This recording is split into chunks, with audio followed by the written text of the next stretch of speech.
Hello and welcome to The Buzz. On this month's episode, I'm getting the inside scoop on what it takes to be a member of the ROTC. I have two cadets here in studio, Kyle Butler and Ashley Braley from Florida Southern College, to talk about their experiences. Thanks for joining us today, guys. How are you doing? Good, how are you? Good, thanks for having us. I'm doing great. Always good to have you guys. Let's start off by telling just a little bit about you guys. Whoever wants to go first, a little bit about your background and where you guys come from. Go ahead. Go first. All right, well, I'm from Colorado Springs, Colorado, and after I had graduated from high school at the Air Force Academy, I went to play softball in Tennessee for about a year and a half, and then I transferred down here to Florida. So I've been in the program for about 2 years now. So now I'm here in Florida. And how did you get involved with the program in your high school? You said you graduated from a The Air Force, yes, we were a public school on the Air Force Academy. My grandfather was in the military. He was a retired lieutenant colonel, so I figured that might be a good route for myself as well. So I looked into it, found the program, and realized that I really enjoyed it a lot.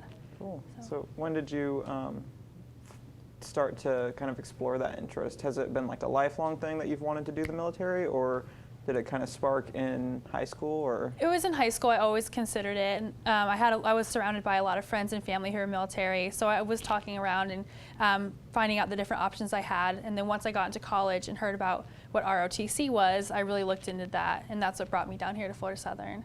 Okay. What about you, Kyle? Yeah, so I was born and raised in Melbourne, Florida, not too far from here. And after running in high school, I had a pretty decent high school cross-country career, so I was able to run in college at Florida Atlantic. And after 2.5 years there, I left school. It wasn't for me at the moment. My head was in other places and wanting to do something else. So I joined the Army. I did 3.5 years, including one deployment to Afghanistan. Wow. And then as I was in Afghanistan, when my contract was ending, I was kind of like exploring my options if I wanted to stay in or get out and finish my degree. And the timing was right to get out and finish the degree, because I figured if I stayed in, I would just maybe prolong it and never get it done. So looking into some colleges, I had some friends that were running for Florida Southern, and just talking to them and kind of where the program was headed, it just seemed like the perfect fit for me. And I knew academically what I wanted to do as far as business. I could get that pretty much anywhere. And so I really came to Florida Southern to run. And then after coming and getting accepted, I realized that my GI Bill was only going to cover so much at a private school. And so I kind of really looked into ROTC. And not to say that that was the only reason I joined, but it just kind of started the thought process, was the financial side. And so once I looked into the program and I saw its history as far as producing, the most generals of pretty much any program in the nation, and just really storied history and what they offer as far as covering your room and board if you get contracted. That's not normal for a lot of colleges. They don't do that. So it just made sense, and it's been the best decision. Wow, obvious choice then, right? Yeah, exactly. Now, when you were going to school and then you decided that it wasn't for you and you were going to join the military, what was going through your head? How was that transition? Because I feel like, to me, if I think back to how many years did you say you were in? 3.5. 3.5 in school. When I was a junior in college, going into the military, it would be nerve-wracking for me. How was that for you? Yeah, so I've always wanted to join. Same kind of with her, family, a little bit of family history. My dad was in the Air Force. And throughout high school, when I talked about it, my dad and mom always kind of encouraged me to go the officer route, and just because of the pay is better, and you're setting yourself up for the future in a better way. So they always told me just to get your degree, and then if you still want to do the military, go as an officer. But after 2.5 years in college, I didn't want to be there anymore, and I felt like I wanted to just get out and do something different. And so it was the first time I felt like I kind of did something for me, and the Army provides a lot of self-growth and kind of self-exploration at a time in your life when you're very curious about a lot of things. Yeah. It allows you to kind of foster that process. Wow. So you feel it helped you in transitioning back to school, being in the Army? So the discipline and just the scheduling, the organization, the self-motivation that you need to be successful in the Army, those are all things that translate over to the ROTC world. And vice versa. So the ROTC provides those things as well. I just got them through the active Army. So same thing we teach our cadets are the same things that are going to make you successful in college life as well. So you'll see a lot of cadets have really good GPAs because the things that you need to be successful in ROTC are the things you need to be successful in school. And so I think it just expedites the process. You don't have as many growing pains because ROTC kind of gets rid of those right off the bat. All right, great.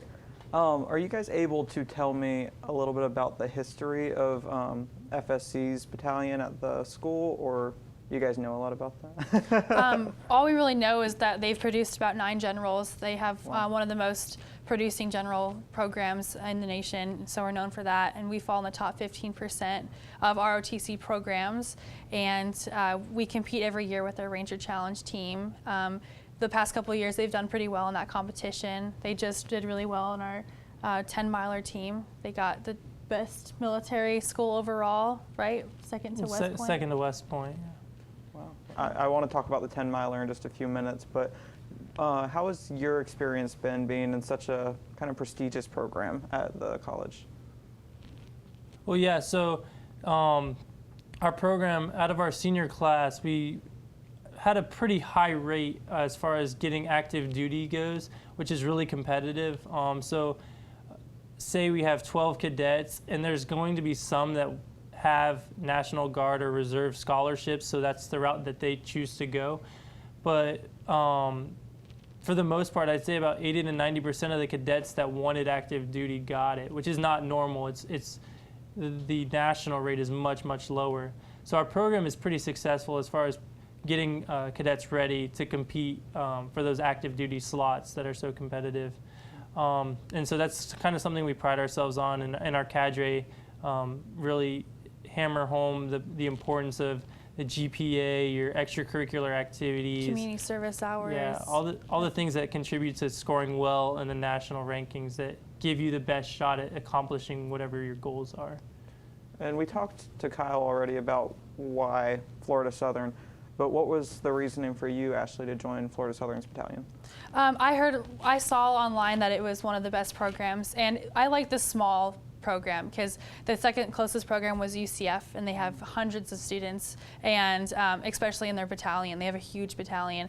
And when I saw that our program was only about 50 kids, it was a really good experience for us cadets to have one-on-one interactions with colonels, captains, master sergeants, things that you wouldn't see every day. And so we get that one-on-one communication with them. And so it really sets us up for proper communication skills in the military. And I really liked that. Now that we've heard a little bit about Kyle and Ashley, we're going to take a break. And when we come back, we'll find out what they go through on a daily basis. Stay tuned. We'll be right back. My name is Staff Sergeant Rick Mahan. On April 20th, 2012, I was involved in a near-fatal car accident. The decisions I made that night have forever changed my life, negatively impacted my career, and almost left my son without a father.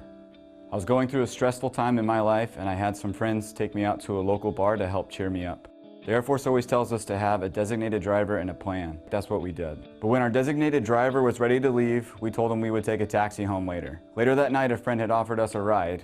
Not knowing how intoxicated he was, we regrettably got into his car. We didn't make it 2 miles from the club, and we struck a brick pillar going 70 miles per hour. It's a miracle that any of us are still alive today to tell this story. Besides a major head injury, I also broke every bone in my left rib cage. The doctors even had to determine if I was brain dead. But through my experience, I've learned that the plans you make can always change. Even though you're not the one driving, you can be injured or even killed. Life is full of ups and downs, and alcohol is never the answer.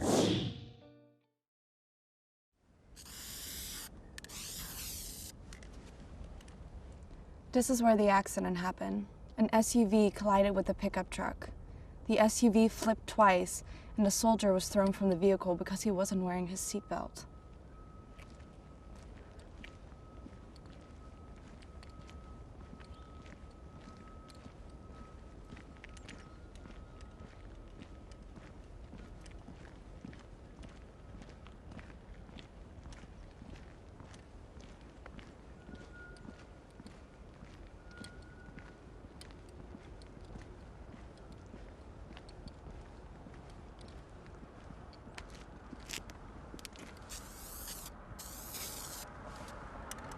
This is where he landed.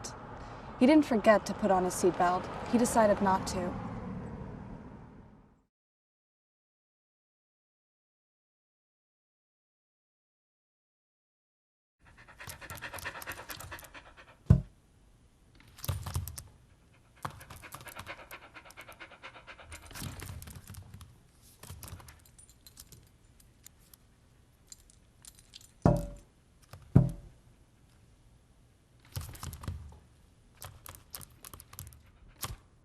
There's a shelter pet who wants to meet you.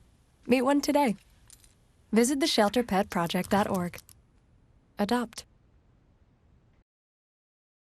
The inherent one of the elemental privileges of a free people, endowed as our nation is with abundant physical resources, and inspired as it should be to make those resources and opportunities available for the enjoyment of all, we approach reemployment with the real hope of finding a better answer than we have now. Donate to Goodwill, where your donations help fund job placement and training for people in your community. Welcome back. In case you're just tuning in, we have Kyle Butler and Ashley Braley here in the studio talking about their experience as part of Florida Southern College's Moccasin Battalion. Before the break, you talked about the 10-miler. Was it a race, or what was the 10-miler that you guys participated in, and how did you guys do? Yes, so the Army 10-miler is a national race that the Army puts on every year in Washington, D.C. And so they have 35,000 people that run it every year. Wow. And there's different team divisions. Each military installation sends a team. For the Commander's Cup, that's a kind of a big deal as far as each post competing against each other. We have national teams, so like the Brazilian Army competes against the U.S. Army's team. ROTC programs send teams. We had something like 60 ROTC programs, and we competed against West Point as well. And so we put together a team because we have a couple of either current cross-country runners from Florida Southern's team or Southeastern's team, and an ex-runner from the team. So the timing was perfect as far as where we're at in a program now and who we have in the program as far as runners go. So we knew we had a really good chance to compete for one of the top spots. And then, once we got to Washington, D.C., and the weather being as perfect as it was for Floridians especially, like to have 55-degree weather, the timing was perfect, and everybody ran really well. And we were just on our game, I guess, and it worked out perfectly, and we enjoyed it. It had a good time. We were there for 4 days.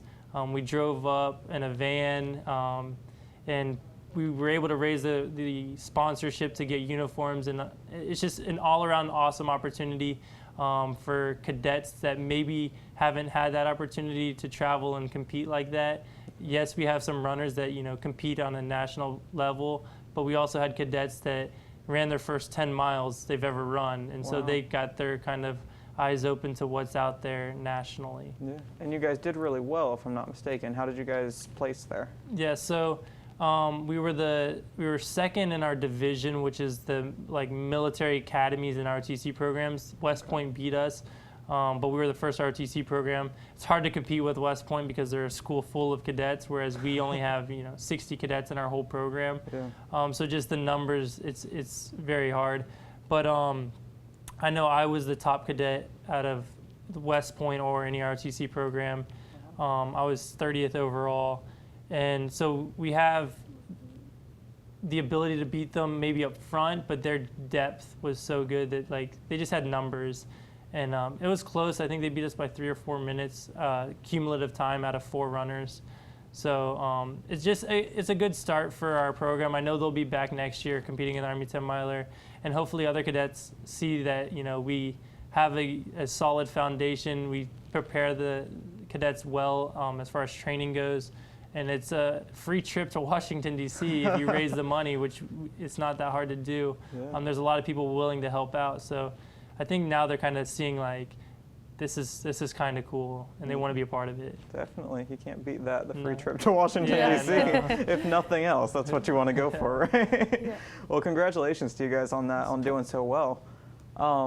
To be in ROTC or to be in the Army, obviously you have to probably be in really good shape. You have to manage your time well. Tell me about your day-to-day. What is a normal daily routine for a ROTC cadet? Well, as a cadet, we're up before everybody else is on campus. we have PT at 6 a.m., so we have to be at the field around 5:50 and get ready, stretch. We work out for about an hour, and so we're there until about 7 a.m. Then we're excused for class, and most of us have 8 a.m., so we're rushing to shower to go to our 8 a.m. class. And twice a week we have ROTC class just like any other student, but we go in our uniforms. And then once a week we have labs. Labs are about could be 2.5 hours long. Sometimes we have overnight training as well. Sometimes we have events on Saturdays that we have to train to, stay up late Friday, train through the night and to Saturday morning. Over the summer, some of us have to spend our summers for a month at Fort Knox, Kentucky. So in between your freshman and sophomore year and your junior and senior year, we're all sent to Fort Knox, Kentucky for training for a month. And you board there for a whole month, and no cell phones, TVs, anything like that. So it's just an officer training to get you ready for the program. And in between your junior and senior year, when you go, you take written exams, and then you get ready for your commissioning your senior year. Did you guys already do that Fort Knox trip? Yep. Both of you? We just did it this past summer. Oh, okay. How was it? Was it an adjustment? Big adjustment? It was. It was tough. I mean, it really tested your boundaries. Lack of sleep, lack of good food, just really long training days, with the weather, and it's really hot in Fort Knox, Kentucky, and but they put you a lot through stressful environments and get you used to what the military's like, and it was a great immersion for me into the military life because I didn't have prior service like Kyle did. Right. Yeah, I'd say Cadet Command right now. Cadet Command is the organization, obviously, that's in charge of us, and they're in a transition where they're kind of tinkering with their summer training and how it prepares cadets for future officership. And so this summer was kind of the first iteration of their new cycle and scheduling and all that. So they were very much so working out kinks and what works, and just if they believe that the system they have in place best prepares us for when we commission. And so with that being said, it was a lot of adjustment for them and us as well at the same time. And so that was kind of neat and tiresome at the same time, because you could easily get frustrated, I guess, if you thought something wasn't running as smoothly, but you had to understand that, it was new for them as well, and they're just trying to do what they believe is best to prepare you. Yeah. Well, obviously, ROTC is not a walk in the park. It's not always easy, but it also sounds like it's pretty interesting and keeps things pretty exciting. What are some of your favorite experiences or memories that you guys have had in the FSC battalion so far? I've seen myself grow individually with my confidence. That's the biggest thing that I lacked before coming into the program, and I've really felt better talking in front of crowds and peers, and just really felt a sense of desire and drive for my future. And now I have goals, now I know what I want to do, and I'm going to get there. So, and I also like the community and the friends I've made and just the experiences with everybody. It's such a close-knit family we are, so.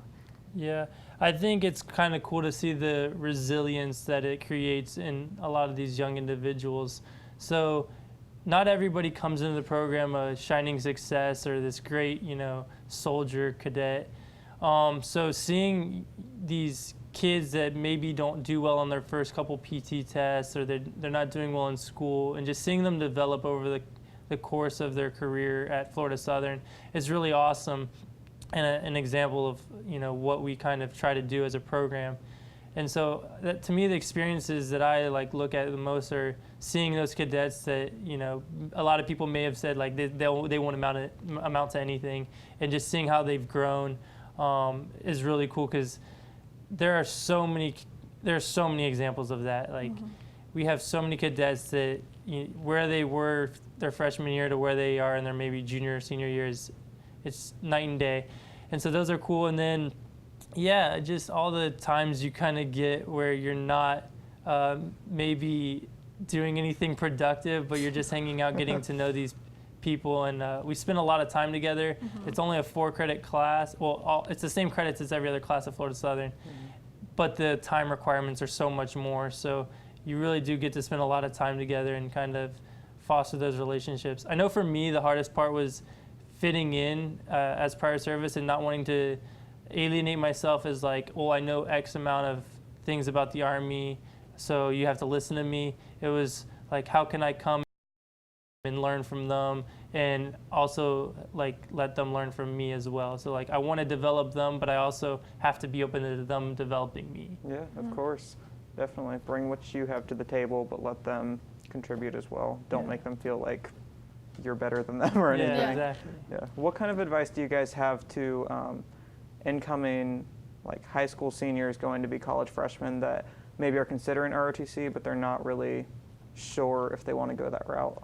I would say get to know all your options. There's so many different ways you can go about it. You know, you have National Guard, reserves, active duty. You really need to look into it, ask people, ask prior service, friends, family, whoever. Get all the information you can and really find what career in the military you could use and if it could transfer to the civilian sector as well. That's my biggest advice with that. Yeah, so we allow anybody to join our program. Freshmen can try it out for a semester. It's just like any other class you can take.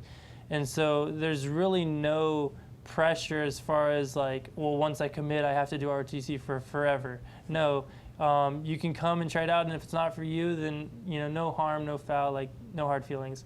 But there is an opportunity to get contracted and get your school paid for, and that's an awesome bonus for your time to have a private school paid for. So that would be my advice, is that if you're curious about it, come in, talk to the cadre, and at least just give it a try. You won't regret it. If you don't like it, you can drop the class, but at least give it a shot.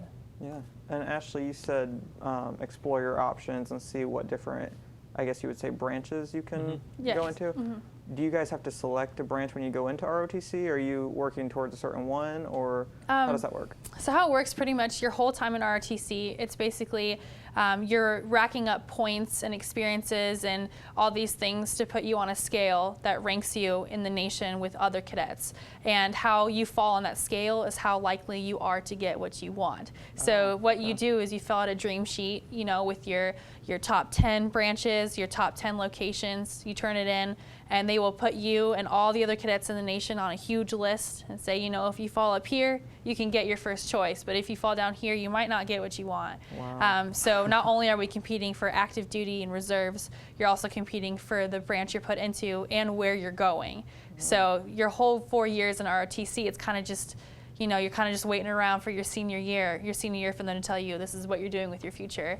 It's stressful, but you can fill out and you can have some say as to where you go and what jobs you get, especially like myself, I'm going into the reserve side. So as a reservist, I can have a better choice. I can pick more so where I want to work. So if I want to do human resource in the military, I can do that. If I want to go infantry, I can do that. So kind of have a little more say. And there are certain majors that do go directly to their branch. So like a nurse is going to get in nursing if they get selected.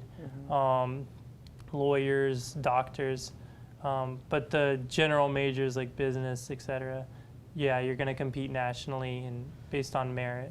No pressure, right? So we actually find that out here in the next couple weeks. Around Thanksgiving is when we're supposed to find out our branch. Oh man. So yeah, it's nerve-wracking times ahead. That's exciting though. Yes.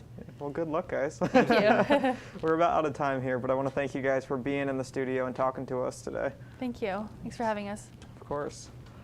That's all the time we have for today. Don't forget that you can catch this episode of The Buzz on Monday, Wednesday, and Friday at 1 and 7 p.m. on PGTV, or check out former episodes on the YouTube page. See you next time.